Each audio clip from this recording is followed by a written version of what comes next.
Hello and welcome to episode 21 of Chicago Business Podcast, where we introduce leading executives in the area and learn how innovation is impacting their businesses. I am your host, Drew Sekula, and today we welcome Nicole Price, the co-founder and CEO of the Breathing Festival, and as well a digital producer and event planner, where she's the founder of Around Chicago Events. Hello, Nicole. Thank you for joining us. Hey, Drew. Thanks for having me. It's great to be here. Yeah, great to have you on. You have this breathing festival coming up, and I'm excited to talk with you about that. But first, let's start with the icebreaker, the beverage of the day. So tell us about what you chose and why you selected it.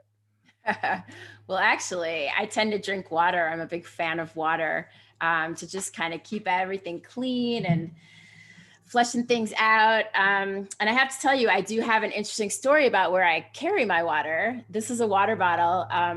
My husband and I were lucky enough to get married in Cancun on February 29th, 2020, right before the pandemic hit. So this is actually the water bottle that we created for our wedding. If you look closely, we've got palm trees on it. We've got waves of the ocean, which are actually an N and an M for our initials. And it just represents Cancun, wedding, and all our love together. So this is how I drink it. And this is full of water, specially filtered, crisp, clear water. Very nice. Very nice. Good story there too. Funny. My wife and I actually got married down in Cancun as well. It was a little bit longer ago, though, almost 14 years ago, but it was a February date as well. We got married on February 22nd. So that's so fun. That's interesting and fun. Yeah. It's a great place to go. It's funny. We actually we lived in Lake Tahoe at the time, and we did the official ceremony just down on Valentine's Day, just the two of us at like a little chapel in South Lake Tahoe. And then we jumped in a limo and headed to the airport and flew down to Mexico. And then we were down there for about 10 days or so. And then we had the ceremony down there. But we didn't want to go through all, right? You had to get blood work, and I don't know what the rules are like now, but we didn't want to mess around with having it officially done down there because it was a little too complicated for us. Yeah. We did the same thing. We did a small little secret wedding in January, and people really, my family and friends don't even really know about that. So I kind of just let the cat out of the bag. But we did that too. And then much as I love Chicago, I also love to leave Chicago in February. No doubt. Yeah. Mexico is a great option. Yeah, that's great. That, it just brings up we love that time of year because it's from the 14th to the 22nd where we had the two different ceremonies. So we celebrate the full 8-day period. And then we have a similar 8-day period in August from the 4th to the 12th, which is my birthday to her. So we have it nice bookends there for the year. 8-day periods. I love it. We always want to do something fun and go on some fun trip. And we're pretty good about coming up with something, but it's never on those dates. It's always around there, but it doesn't quite work out. But it's a long-term plan to have those celebratory weeks. And so anyway, that's just I love it. That's fun. And my husband and I too have 8 days between our birthdays, but they're in April. So we tend to celebrate from the 21st to the 28th because one is my birthday, one is his birthday. So it's just funny when you start talking with people, how many parallels we have and similar things going on in our lives. Yeah. That's cool. Well, I know that one of the things that you are focused on right now is this breathing festival that's coming up in February. Why don't you tell us a little bit about that and what you have going on? Yeah, I'm super excited. I'm one of the founding members of the Breathing Festival. There are 4 of us. It's myself, my husband, Mark, Dan Brule, who is the founder of Breath Mastery and one of the greatest breath workers in the world, considered the world's leading master by many people, and Vijay Dedra. The 4 of us came together and we Where do I start? The story actually begins about a year and a half ago when Dan called me up one day and said, "Hey, Nicole, I want to run a festival." And I have been an event planner my entire career, as you know, starting with Around Chicago Events, which is my local based organization that I founded many years ago. And, a festival's just always been my dream. So when Dan came to me and started talking about that, we started planning. We did a small in-person festival last February 2020 in Cabo. That's the birthplace of the festival. And this year, you know, we got to do it virtual. COVID hit, we decided to go virtual. And the incredible silver lining to that is that we are able to touch so many more people than we would have been able to do if we still had an in-person event. So there's always a silver lining, right? And for us, the virtual event has really, really turned into something incredible. We feel that we're starting a whole movement. We've got a lot of support. We're generating a lot of support and interest around the world from different people, from different breathwork masters. This event has over 50 of the leading breathworkers from around the world as speakers. They are incredible. They are incredible. I've been going through all the filming with them, all the tech checks, all the sound checks, and putting together just the most amazing event that we can possibly dream up to really bring breathwork to the masses, to teach people about their breath, the power of their breath, and what they can do to make their lives better just by using what we all already have inside of us. Yeah, it's a fascinating area. I don't know very much at all about it, but the little bit that I have done, I've just been with my Apple Watch and the breathing app there. And it's amazing how little things like that, like I don't think about my breath very much, but when you take the time to focus on it, it can change everything, your whole outlook, and just get you level set. And I, after that experience, I was talking with my brother, and he, we decided to do the Calm meditation app too, which has a lot of breath work I know built in, as well. And that's really, those are a couple of things that I found useful. But it's interesting that, I wouldn't consider necessarily do a full festival on it. So that's there's a whole science to it, I suppose. Huh? Yeah, there's a lot of science to it. And, I love that you said that you can use your breath to change things, because the theme of our festival is change your breath, change your world. And so all of our speakers are asked to relate what they're talking about to that theme. And we have really more than a festival. We go over 12 days, 3 weekends in February. Each day has lectures where people talk about their teachings and their philosophies. We have a lot of the best researchers talking about the science of the breath. There absolutely is science behind the breath. We have 20 to 30 minute toolkit sessions where you will learn tools, tips, and tricks that you can actually start doing immediately. So for example, Drew, if you were stressed out, like if we came to this call and something had just happened prior to the call and we were stressed out, I would just suggest that you and I sit, close our eyes, and take 3 deep breaths together. And just that 15 seconds that it would take to do that would immediately calm you down. It would cause your entire mood to shift. And it would also do something really interesting and cool, which is connect the two of us. Because when we breathe together, we also connect with the people that we're breathing with. Something that's been really fascinating to me is just learning about the way we connect with people all around the world, especially since so much breathwork has gone virtual and we're doing virtual events, we're doing breathing sessions through Zoom. And the connection that you can get with somebody else on Zoom by breathing together is just phenomenal and has really surprised and shocked a lot of people. And the other thing that we have during our festival are full-on breathing sessions, which could be 60 minutes to 2 hours. And we're actually teaching people how to lay down and breathe for different kinds of experiences, different kinds of healings, different kinds of creative experiences, and much, much more. Yeah, wow. That's there's really something to that. I must say, I'm not sure that 10 years ago, if you would have asked me, I would have been fully bought in, because I just didn't spend a lot of time thinking about it. But actually just spending time with my daughter, I have a 9-year-old daughter, and I mentioned the Breathe app on my watch. It's something we do together though. Like, oh, I love it.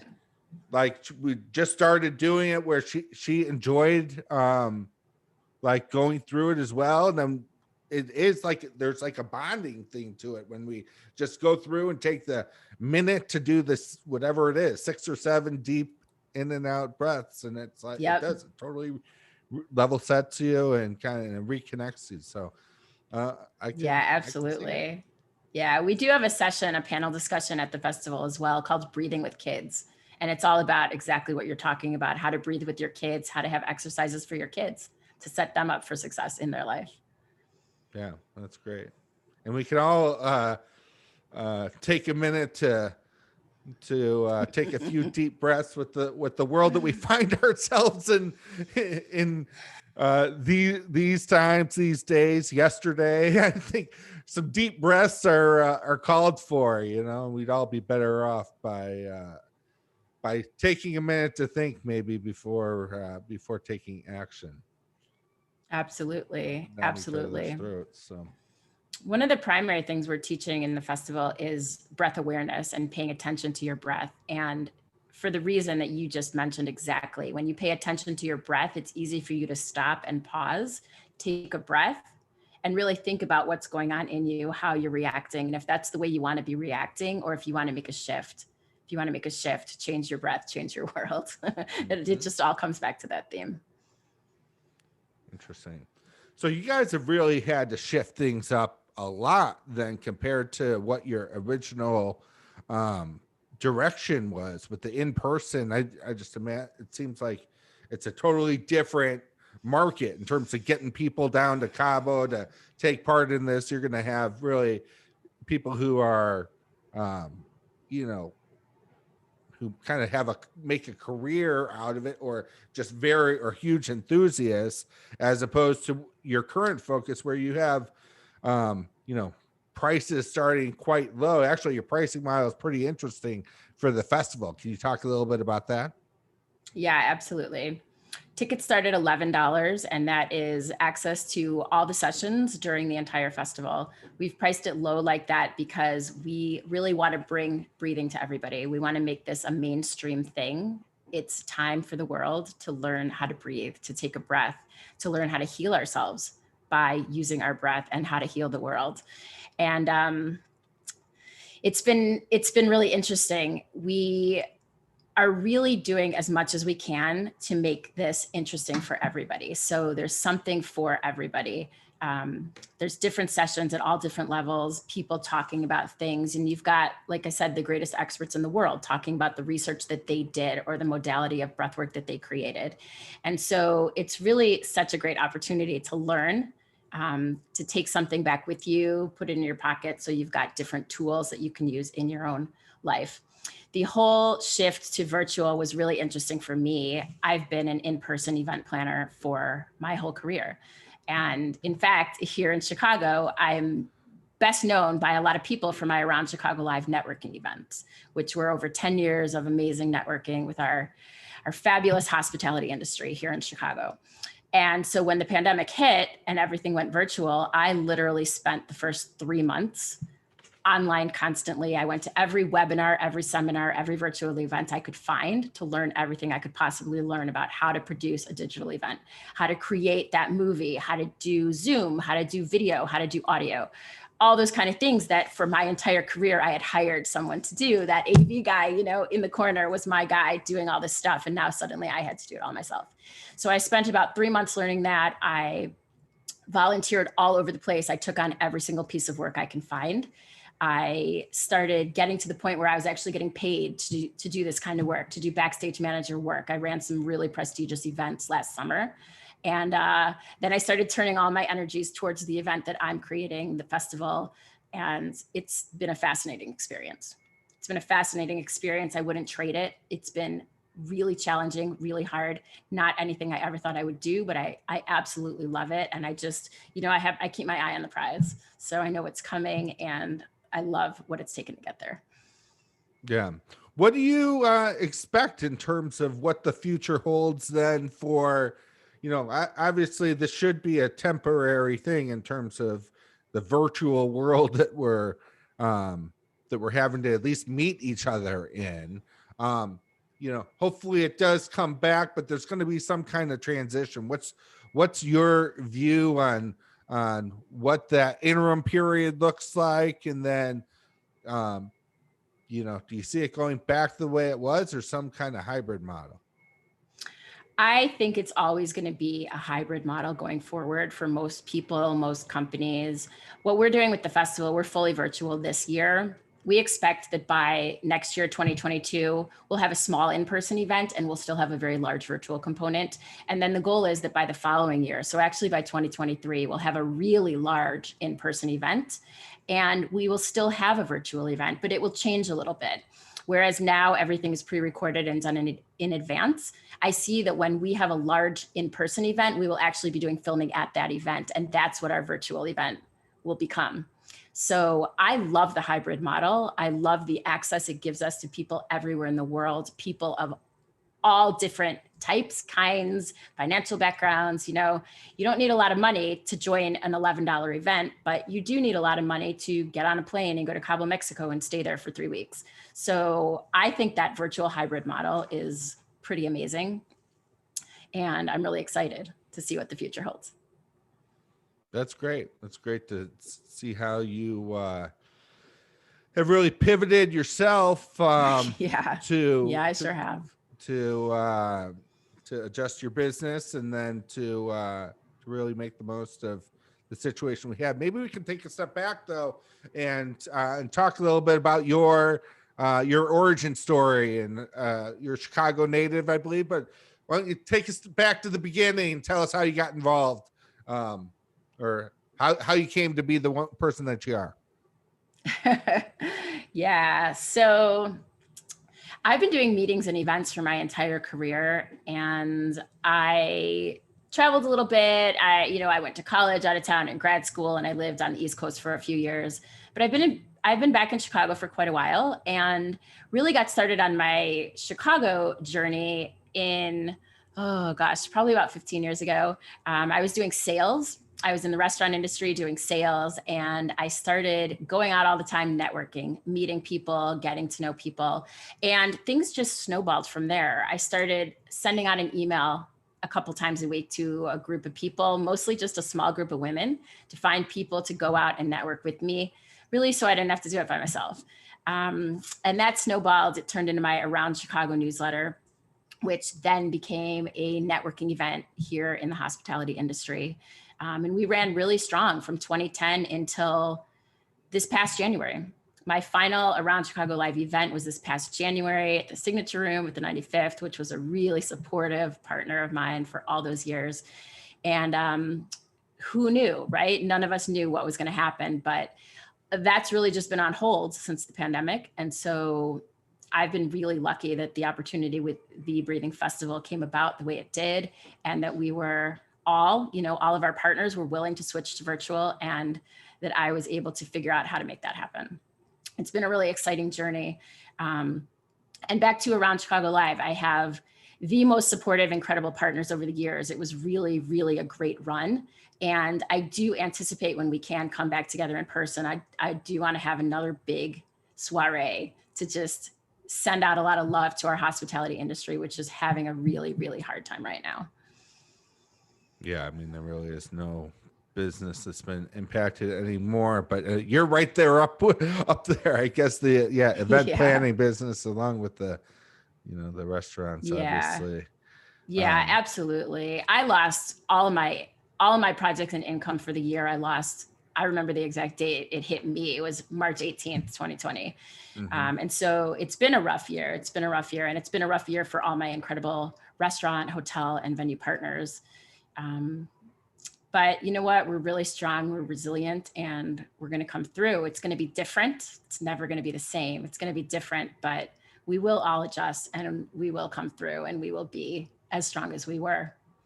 So are you involved in the convention business then around Chicago in terms of putting events like those together as well? Or is it more from the restaurant and hospitality end?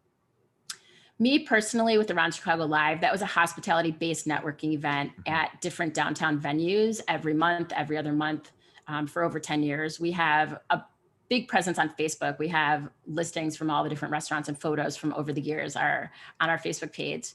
I'm sure everybody's looking forward to getting back and being able to enjoy some of that camaraderie and get the good times rolling again. The Convention Bureau. Yeah. So I, as also as a professional, did medical meetings for many years, medical meetings in corporate and association.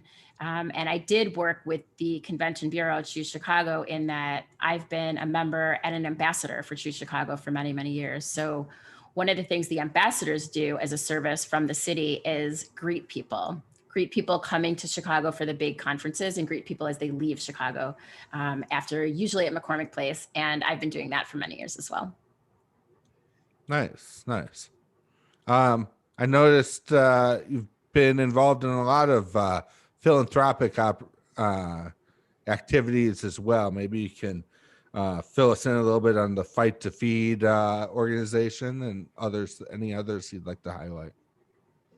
Yeah, absolutely. Philanthropic work's always been a big part of what I do. Fight to Feed is a great organization that works to eradicate hungry people here in Chicago. So the organization is just always cooking and feeding, always cooking and feeding. I was one of the founding board members for 2 years. And that's what we did. We went out, we cooked, we brought food to people who needed food. And the goal was to get a food truck. So I was with the organization in the very beginnings, and they do have their food truck now. It took a while, but they do amazing work helping to feed people in the city that need that work. I've also done many years of pro bono work with the Chicago Police Memorial Foundation, helping run the Policeman Fireman Charity baseball game that was at White Sox Field every year. And that's just been an incredible event. And, it's hard. I miss all these events, these live events that were such a big part of my life for so many years. But as I said, as we mentioned earlier, the industry will bounce back, and we'll see what comes. Yeah. Yeah. Well, all we can do is make the best of the cards that are dealt to us. So, hopefully that comes around here. Who knows how long it'll be. This should be the transition year, and I guess fight to keep it going, and hopefully turn a corner here now, and then have I guess it'll be a clean 2022. But yeah, exactly. But we'll see. Okay. Well, is there anything else you'd like to highlight, or where can people learn more about the Breathing Festival? Yeah, the festival's online. Our website is thebreathingfestival.com. We're also on Facebook, Instagram, and LinkedIn at The Breathing Festival, and we would love to see you. So please join us. Please join us and learn more about the power of your own breath, what you can do to make your life better, and what we collectively can do to make the world a better place. Thank you so much for joining, and I appreciate your time. Have a great day. Thank you, talk Drew. soon. Okay. Yeah, it's been really nice talking with you. Thanks. Take care. Bye. Bye-bye.